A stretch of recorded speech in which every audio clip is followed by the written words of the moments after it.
Everyone, welcome to great programming. तो friends, आज के इस सेशन में हम डिस्कस करेंगे features of C language. C language के कौन कौन से फीचर्स होते हैं जो सी लैंग्वेज हमें प्रोवाइड करती है।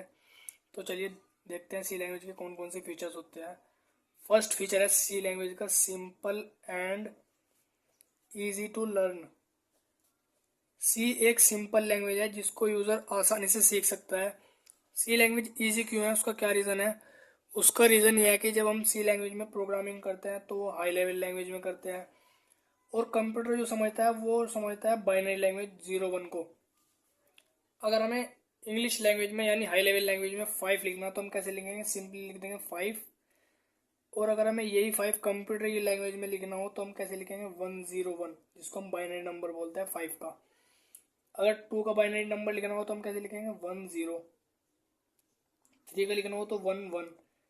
अगर हमें कोई बड़ा नंबर दे दिया जाए जैसे 130, तो हम इसको कैसे लिखेंगे? वो तो काफ़ी डिफ़िकल्ट काम हो जाएगा यूज़र के लिए।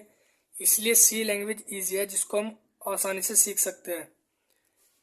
लेकिन कंप्यूटर कैसे समझता है हाई लेवल लैंग्वेज को? उसके लिए कुछ ट्रांसलेटर होते हैं जैसे कंपाइलर, इंटरप्रेटर, जो हाई लेवल लैंग्वेज के प्रोग्राम को कन्वर्ट करते हैं लो लेवल लैंग्वेज में। सेकंड फीचर है केस सेंसिटिव। सी एक केस सेंसिटिव लैंग्वेज है। केस सेंसिटिव का मतलब होता है सी लैंग्वेज में 2 केस होते हैं, एक लोअर केस और एक अपर केस। जब हम अपने प्रोग्राम में वेरिएबल डिक्लेयर करते हैं, जैसे कोई वेरिएबल डिक्लेयर करा हमने ए, इंट ए, कैप इंट स्मॉल ए, इसके अंदर कुछ वैल्यू है, सपोज करो 10 वैल्यू है इसके अंदर, और हमें इसकी वैल्यू प्रिंट करानी तो हम लिखेंगे print F percentage D A की वैल्यू। इस तरह से लिख देंगे तो आउटपुट पे क्या आ जाएगा? 10 प्रिंट हो जाएगा आउटपुट पे। लेकिन अगर हमने यहाँ पे लिख दिया print F percentage D capital A, तो ये गलत हो जाएगा, क्योंकि कंपाइल स्मॉल ए में और कैपिटल ए में डिफरेंस मानता है। क्यों डिफरेंस मानता है? क्योंकि स्मॉल ए का कोड होता है 97 और कैपिटल ए का होता है 65। इस वजह से डिफरेंस मानता है कंपाइलर, जिसको हम आस्काई कोड बोलते हैं। तो हम जिस भी केस में हम अपना वेरिएबल डिक्लेयर करेंगे, लास्ट तक हमें वही केस यूज करना। ओके। थर्ड फीचर है पोर्टेबल या मशीन इंडिपेंडेंट।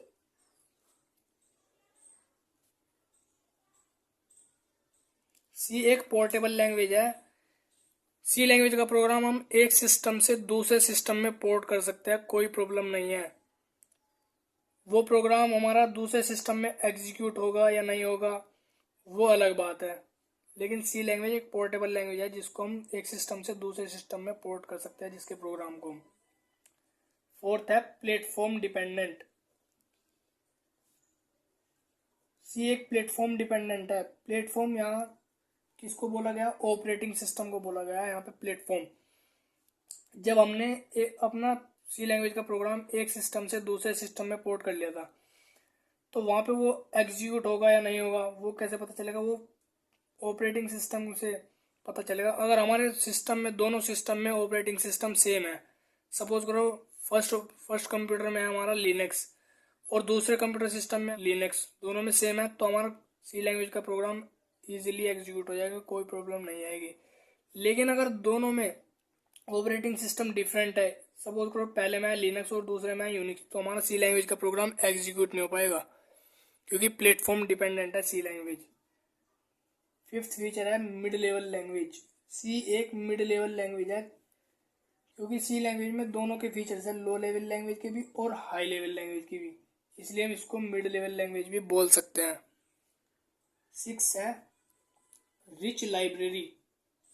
सी के पास एक बहुत बड़ी लाइब्रेरी है जिसके अंदर कुछ बनी बनाई चीज़ें हैं, जैसे फंक्शन, स्टैटिक कांस्टेंट वेरिएबल, जिनको हम अपने प्रोग्राम में यूज़ कर सकते हैं।